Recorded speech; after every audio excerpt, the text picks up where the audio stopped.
திருவருட்பிரகாச வள்ளலார் பகுதி 37. அருட்பெருஞ்சோதி அருட்பெருஞ்சோதி தனிப்பெருங்கருணை அருட்பெருஞ்சோதி. திருவருட்பிரகாச வள்ளலார் தொடரில் நேற்று நாம் 36வது பகுதியை பார்த்தோம். இன்று 37வது பகுதியை தொடர்ந்து பார்க்கலாமா? இறைவனின் அந்த அற்புத காட்சி கண்டு ராமலிங்கம் பக்தி பரவசமாகி, அதோ என் ஐயன், விடையேறிய பெருமான், புற்றிடங்கொண்ட நாதன், எனக்கருளும் இந்த காட்சிதான் என்னே என்னே. தலைமை குருக்கள் வடிவில் வந்தது யாரென்று புரிந்தது. தியாக மாமணியே ஒன்றியூரப்பா என்று வியந்து போற்றி பாடத் தொடங்கினார். நான் பதித்த போதெல்லாம் தான் பதித்ததாகி நல்வுணவு கொடுத்தென்னை செல்வமுற வளர்த்தே ஊன் பதித்த இலை பெண்ணும் தோன்றாத வகையே ஒள்ளியதென் அமுதெனங்கிங்கு வந்து அளித்த ஒளியே.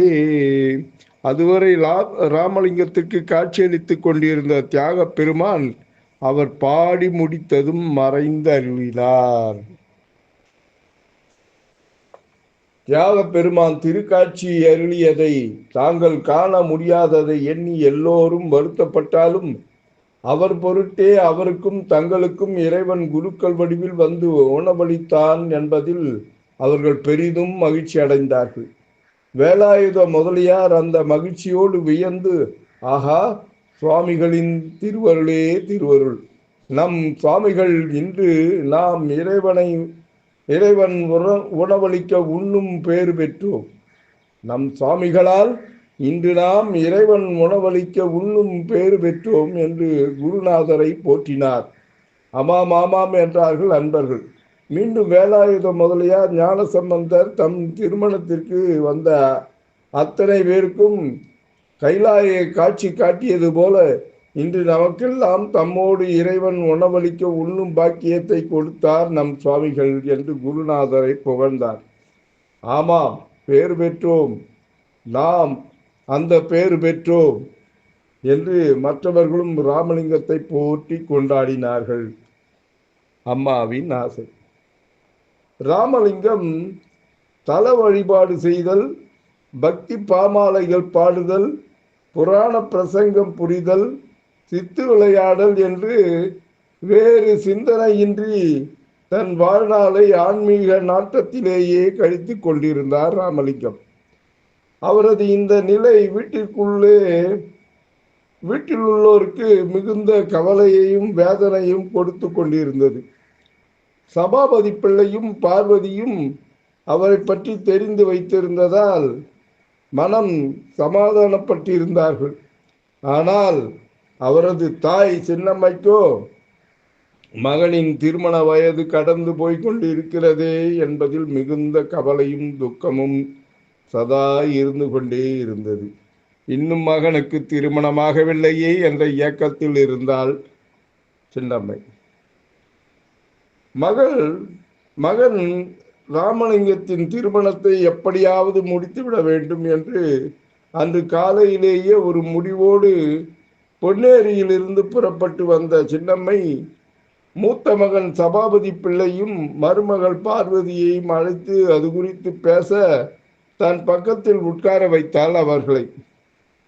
சின்னம்மை மகனின் முகத்தை வாஞ்சையோடு பார்த்து, தம்பி சபாபதி, ராமலிங்கத்தின் வாழ்க்கை இப்படியே போய்கொண்டிருந்தால் எப்படி அப்பா என்று கேட்டாள். என்னம்மா செய்ய சொல்கிறீர்கள் என்று ஏழாமையை வெளிப்படுத்தினார் சபாபதி பிள்ளை. சின்னம்மைக்கு அவர் சொன்னது சம்மதமில்லை. சின்னம்மைக்கு அவர் சொன்னது சம்மதமாயில்லை. அவனுக்கும் வயது 27 ஆகிறது. இத்தனை வயது வரை நம் குடும்பத்தில் யாருக்கும் கல்யாணமாகாமல் இருந்ததில்லையே என்று ஆதங்கப்பட்டாள். புரிகிறதம்மா, புரிகிறது. சபாபதி பிள்ளைக்கு வேறொன்றும் சொல்ல தோன்றவில்லை. புரிந்திருந்தும் பேசாமல் இருந்தால் எப்படி? மறுபடியும் கேட்டாள் சின்னம்மை. கணவருக்காக பார்வதி குறுக்கிட்டு பேசினாள். அத்தை, திருமண விஷயமாக நானும் இவரும் எத்தனையோ முறை தம்பியிடம் பேசி பார்த்து விட்டோம். கொஞ்சமும் அவர் இசையவில்லை. என்ன செய்வது என்று உண்மையான வருத்தத்தோடு சொன்னாள் பார்வதி. சபாபதி பிள்ளை இப்போது ராமலிங்கத்தின் விஷயத்தில் உண்மை நிலையை தாக்கி உணர்த்த விரும்பினார்.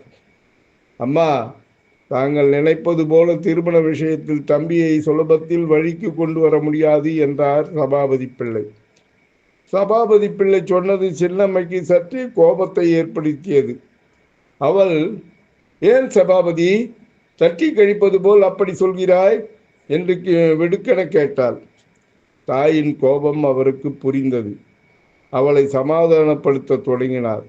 அப்படியெல்லாம் இல்லையம்மா, தம்பி குணாதிசயங்களை தாங்கள் இன்னமும் புரிந்து கொள்ளவில்லையே என்று நினைக்கிறேன் என்றார் சபாபதி பிள்ளை. பார்வதி மீண்டும் குறுக்கிட்டாள். அத்தை, எனக்கு தெரிந்து இன்று வரையிலும் சின்னவர் சாப்பாட்டிலே அக்கறை காட்டுவதில்லை. காசு பணத்தையும் மதிப்பது இல்லை. யாராவது அன்பர்கள் கொடுக்கின்ற பணத்தை கூட குளத்தில் கிணத்தில் எரிந்து விடுவதை கேள்விப்பட்டிருக்கிறேன். இப்படி பொன்னில் ஆசை இல்லை, பொருளில் ஆசை இல்லை, உணவில் ஆசை இல்லை, உடையில் ஆசை இல்லை, உலக வாழ்வில் ஆசை எதுவுமே இல்லாதவராக இருக்கிறார். ஒரு பற்றற்ற துறவி போல வாழ்ந்து வருகிறார் அவர் என்றார் பார்வதி. சபாபதி பிள்ளையும், ஆமாம் அம்மா, பார்வதி சொல்வது போல வாலிப வயதுக்குரிய இல்லற ஆசை தம்பி ராமலிங்கத்திடம் கொஞ்சமும் இல்லை. மாறாக சிறு வயதிலிருந்தே அவருக்குள்ள கோயில் வழிபாடு, தெய்வ பாடல்களை பாடுவது, சமீப காலமாக உள்ள சித்து விளையாட்டு என்றுதான் அவரது வாழ்க்கை போய்கொண்டிருக்கிறது. இந்த தடத்தை மாற்றி அவருக்கு திருமணத்தை செய்துவிட வேண்டும் என்று நானும் இவளும் எத்தனையோ முயற்சித்தோம். பலன்தான் பூஜ்யம் என்று தன் பங்குக்கு ராமலிங்கத்தின் திருமண தடைக்கான காரணங்களை தாக்கி எடுத்து சொன்னார் சபாபதி பிள்ளை. ஆனால் சின்னம்மை இவை எதையும் கேட்பதாக இல்லை. அவளுக்கு இருக்கும் ஒரே சிந்தனை மகன் ராமலிங்கத்தின் திருமணத்தை எப்படியும் முடித்துவிட வேண்டும் என்பதுதான். அதனால் அவள் இப்படி ஆளாளுக்கு சொல்லிக்கொண்டே போனால் இந்த தள்ளாத வயதில் நான் என்ன செய்ய போகிறேன்? கடைக்குட்டி ராமலிங்கத்தின் கல்யாணத்தை பார்க்காமலேயே போய்விடுவேன் போலிருக்கிறதே என்று புலம்பினாள் அவள். தாயின் வார்த்தைகளை கேட்டு சபாபதி பிள்ளை துடித்து போனார். ஐயையோ, அப்படி சொல்லாதீர்கள் அம்மா, எப்படியாவது இதற்கு ஒரு வழி செய்கிறேன் என்று அவசரமாக சொன்னார் சபாபதி பிள்ளை. சீக்கிரம் செய்யப்பா சபாபதி, கண் பார்வை இருக்கும் போதே அவன் கல்யாணத்தை பார்த்து விட வேண்டும் என்று ஆதங்கப்பட்டு நெடு மூச்செறிந்தாள் சின்னம்மை.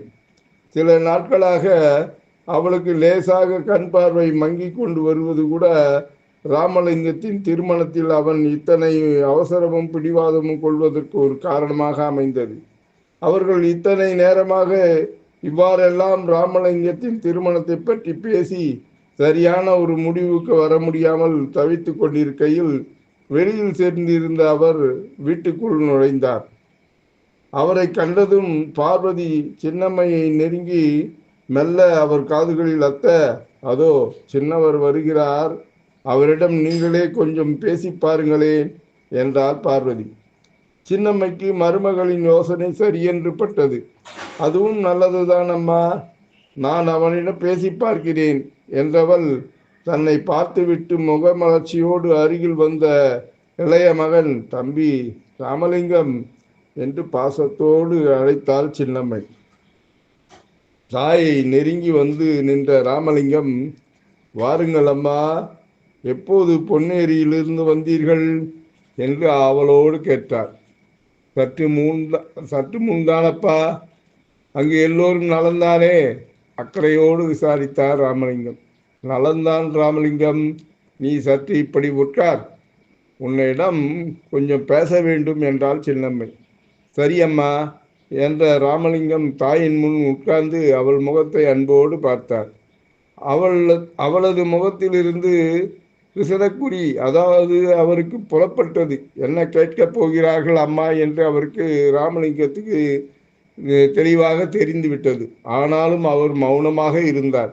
சில கணம் இடைவெளிக்கு பின் சின்னம்மை பிள்ளையின் முகத்தை கூர்ந்து நோக்கி, ராமலிங்கம், நீ எனக்கு கடைக்குட்டி, கடைப்பிள்ளை, செல்லப்பிள்ளை.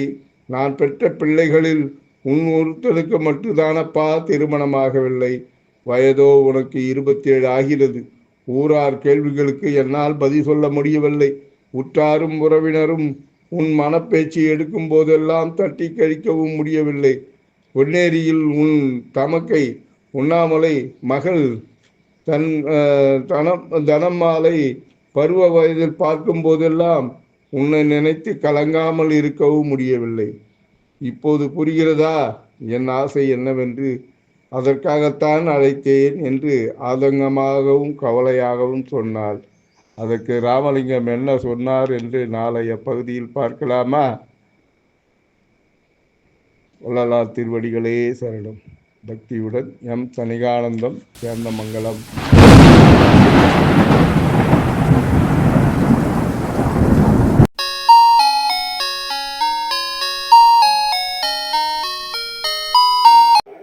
தணிகை டிவியை லைக் பண்ணுங்கள், ஷேர் பண்ணுங்கள், பெல் பட்டனை ப்ரெஸ் பண்ணுங்கள். தணிகை டிவியை சப்ஸ்கிரைப் பண்ணுங்கள். வணக்கம்.